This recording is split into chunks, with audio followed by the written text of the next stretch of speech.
Vamos a contar la Escuela de Arte en Valladolid y nos hace ilusión contar este proyecto porque es uno de los primeros que hemos desarrollado los tres juntos, Primitivo, Noa y Ara González. El edificio se encuentra en el centro de Valladolid, precisamente en el límite en lo que sería la ciudad histórica y un barrio residencial de mayor densidad que pertenece al desarrollismo de los años 70. El proyecto tiene una peculiaridad y es que el solar en el que teníamos que actuar se encuentra junto al convento de las Carmelitas Descalzas. De hecho, el solar solían ser las huertas del convento y poco a poco la ciudad, en su crecimiento, ha ido quedándose con ese territorio de las huertas, ¿no? Para nosotros estas huertas son un lugar fantástico, ¿no? Son heterotopías que se encuentran escondidas en los centros de las ciudades.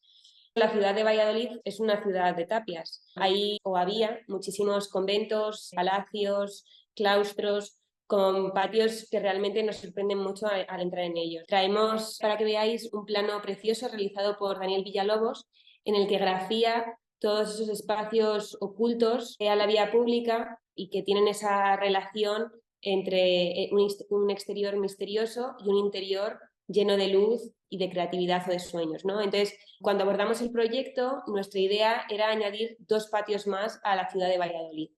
Y trabajamos con esta idea de tapias y patios. Eso se ve muy bien en esta primera axonometría, ¿no? Que cuenta esa relación de las tapias que se continúan con las tapias del convento frente a esos 2 patios interiores totalmente ocultos desde el exterior.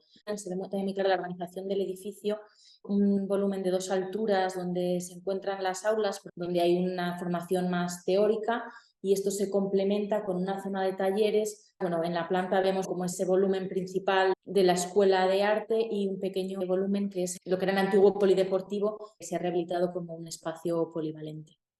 Si realizamos un recorrido por el exterior, lo primero que nos encontramos es una pequeña plaza pública que damos a la ciudad. Decidimos no ocupar la totalidad o no llegar al límite, sino ceder de espacio público para que los alumnos se reúnan también en el exterior y hacer también una llamada de que el edificio se encuentra en este lugar.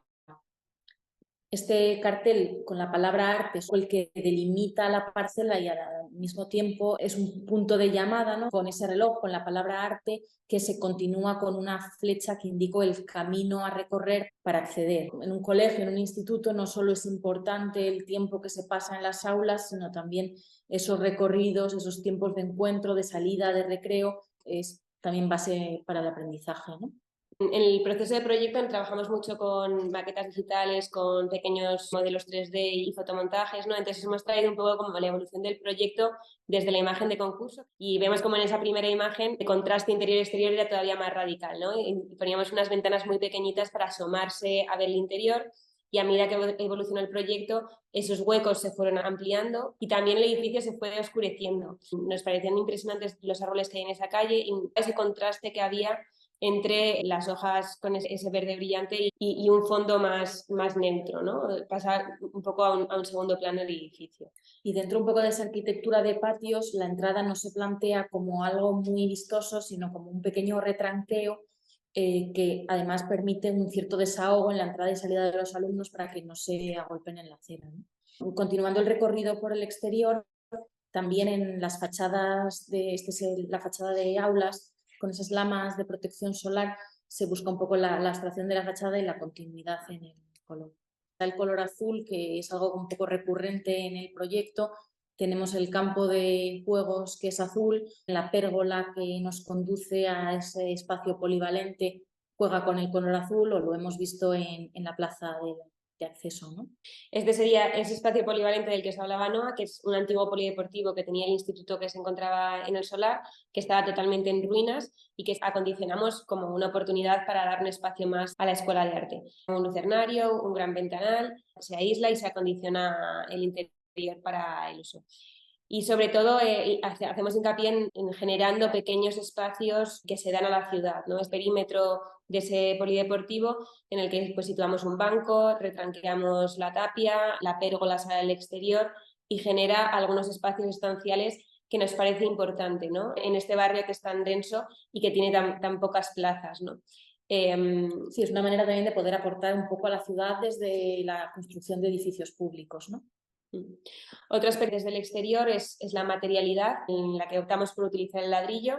Es un guiño a las tapias del convento existente, se consigue una continuidad a través del material y un contraste a través del color. Utilizamos el ladrillo con una pequeña variación, un ladrillo un poco más artesanal en el zócalo y un ladrillo más industrializado en la parte superior. Revisar las obras del estudio, el ladrillo está presente en muchas de ellas. Esto se debe a un interés personal de Primitivo, que desarrolló su tesis doctoral en relación a la cerámica y la construcción tradicional en ladrillo en la provincia de Valladolid, ¿no? Vemos ahora son unas fotos que tomó él en torno a los años 70 y 80, un momento en el que se interesó por estos procesos, se acercó a conocer a los artesanos, ver cómo trabajaban, cuáles eran los procesos que utilizaban y siempre con esa relación y esa vinculación con los materiales de kilómetro cero, ¿no? y los recursos locales. En este proyecto en concreto se materializa en esa relación, ¿no? Del zócalo, que es más matérico, que utiliza este ladrillo que es semi-artesanal y semi-industrial, ¿no? Y que es un ladrillo muy alargado, que tiene unas proporciones preciosas y en la que además enfatizamos esa longitudinalidad dejando una junta de 2 centímetros, genera una sombra, ¿no? Porque esta es una junta rehundida y no sé, tiene un carácter muy abstracto y una materialidad muy agradable, ¿no? Y sin embargo el ladrillo más industrial que se pone en la parte superior también para economizar. Y así en el recorrido exterior volvemos a pasar por aquí y ahora sí que entramos en el edificio a través de la planta. Ahora estamos viendo la planta baja en la que se ve esa estructura organizativa en torno a 2 patios, un patio de aulas, de tal manera que las aulas de docencia de bachillerato son independientes unas de otras y miran cada una de ellas hacia la fachada y sin embargo en la zona de talleres los distintos talleres vuelcan hacia el patio considerando que ese espacio exterior puede convertirse incluso en un aula más, ¿no? Donde realizar actividades. Y la circulación se lleva al perímetro. Vemos el vestíbulo, que es el punto de encuentro entre esos dos mundos, ¿no? El mundo más teórico de aulas y el mundo de creación de talleres. Es un espacio sencillo, en doble altura, que permite realizar actividades y en la que bueno, vemos la actividad de los alumnos, es el punto un poco de encuentro entre los alumnos más mayores de ciclos formativos y de bachillerato, es donde está la biblioteca, donde realizan encuentros y exposiciones. Ese espacio de doble altura vuelca hacia el patio y al que vuelcan, bueno, todos estos espacios un poco más prosaicos, ¿no? De las puertas, los pasillos en los que dejamos las instalaciones expuestas con un carácter algo industrial, ¿no? Bueno, vemos aquí algunas imágenes de la fase del concurso donde se barajaban distintas alternativas, ¿no? Por una parte, poder haber ese patio como espacio de reunión abierto, pero también se planteó la posibilidad de cubrirlo para poder realizar pues, conferencias o talleres en ese espacio. Algo que finalmente no ha sido posible por un tema económico, pero que bueno, sí que hemos dejado previsto, ¿no? Los anclajes para que se pudiera hacer en un futuro, ¿no? Porque entendemos que al final tendría más uso con el clima de Valladolid a lo largo del tiempo, ¿no? Si pudiera tener una cubrición. Y si el patio de aulas es estricto y sobrio, el patio de talleres es lo contrario, ¿no? Tiene un perfil quebrado que también hace alusión a esos espacios de creación que acoge, ¿no? Todos los talleres vuelcan a este espacio y están cubiertos por una cubierta plegada.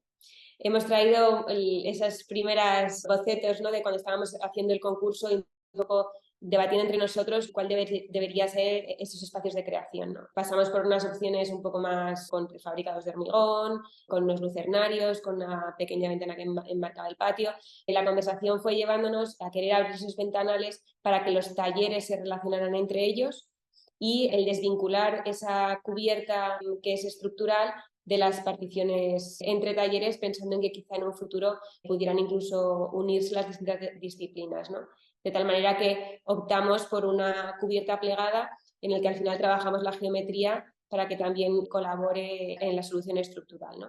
En esta imagen también del concurso podemos ver ya esa intención, ¿no? De que sea una gran cubierta bajo la cual van apareciendo pequeños almacenes para organizar los espacios y mamparas lo más transparentes posibles. Utilizamos también maquetas durante el proceso, tanto para nosotros entender la geometría como para transmitirla a quienes estaban encargados de la construcción. Esta es muy esquemática axonometría en la que se ve esa relación entre el perfil continuo del perímetro que continúa de alguna manera las tapias del convento colindante y el perfil quebrado hacia el interior del patio, y cómo la geometría es simplemente el acuerdo entre esas dos intenciones. Y traemos esta vista aérea un poco para hablar del uso del hormigón, cómo se diferencia, ¿no?, entre un uso como más técnico en la parte de aulas y un uso más expresivo en la parte de talleres. Así, en la zona de aulas son unas losas de canto continuo, pero aligeradas en su interior con esferas de plástico reciclado, que lo que permiten es emplear menos volumen de hormigón. Aunque es verdad que, bueno, luego tienen también un tiempo de montaje y sus propias complejidades, pero bueno, en realidad ha funcionado bien. Y en contraposición a esto tenemos el uso más plástico, ¿no?, en la zona de talleres, donde esa cubierta plegada de hormigón, bueno, conforma, ¿no?, ya el espacio. La verdad es que uno de los momentos más bonitos de la obra fue cuando se estaba construyendo el encofrado, muy al inicio, en el que casi estaba dibujado en el espacio esa estructura alámbrica, ¿no? Y luego ese encofrado se fue densificando cada vez más, hasta construir el encofrado con tablilla de madera que parecía casi la cubierta de un barco, con unas dimensiones muy considerables. Aquí está la sección en la que se intuye ese espacio que queríamos crear, pero es necesario como ver la proporción de estas losas con la escala humana, ¿no?, para entender la magnitud que tienen y por esa magnitud, ¿no?, la intensidad del espacio que generan. Vemos cómo se van desencofrando la losa y a medida que se quita ese bosque de puntales empezamos a ver el espacio que genera el proyecto. Me parece de los momentos más emocionantes en las obras, ¿no?, cuando se quita ese encofrado y ya se puede ver el proyecto, ¿no?, porque para nosotros digamos que es uno de los aspectos más relevantes, ¿no?, esta gran cubierta en la que puede haber particiones o puede no haberlas, ¿no? Tratamos de convencer a la propiedad de que igual era mejor economizar tabiques y no fragmentarlo tanto. Por cumplir el programa no fue posible, y sí que es verdad que luego a posteriori el director nos ha dicho, bueno, pues igual sí que podíamos haber prescindido de alguna de estas particiones. Fotos fantásticas de Luis día a día del proceso de obra. Y yo creo que, bueno, en las fotos de concurso de cómo nos imaginábamos esos espacios, ¿no?, bueno, luego se aproximan bastante a lo que ha sido en realidad. Sí que nos lo imaginábamos como un fondo neutro para la creación, que sí que tuviera esa imagen industrial a la vez, porque, bueno, no dejan de ser pues talleres de forja, de madera, de piedra. Fondo neutro también se consigue un poco, por ejemplo, con la pintura blanca, que apoya la idea, ¿no?, pintando tanto ladrillo como la parte inferior de la losa, y como, bueno, luego los espacios cogen vida y los alumnos se han apropiado de ellos, ¿no? Las instalaciones, por ejemplo, también vistas, pues inciden en ese carácter industrial, ¿no? Otro aspecto también singular del proyecto serían las contraventanas que dan al patio de talleres, que es una solución expresiva y que introduce como esta cuestión como de abstracción y juego, pero que es una solución bastante sencilla y artesanal. Es un muro cortina que está hecho mediante un tubo de acero metálico que hacia el interior soporta el vidrio y hacia el exterior la contraventana, ¿no? Intentando hacer lo máximo con lo mínimo. Y sí que es verdad que esta solución, que es sencilla y da una imagen bastante abstracta cuando están cerradas las contraventanas, pero vemos cómo, por ejemplo, al atardecer, estas fachadas parecen prácticamente transparentes o translúcidas, ¿no? Y cuando los alumnos las abren o las cierran, generando actividad, pues la imagen del centro cambia totalmente.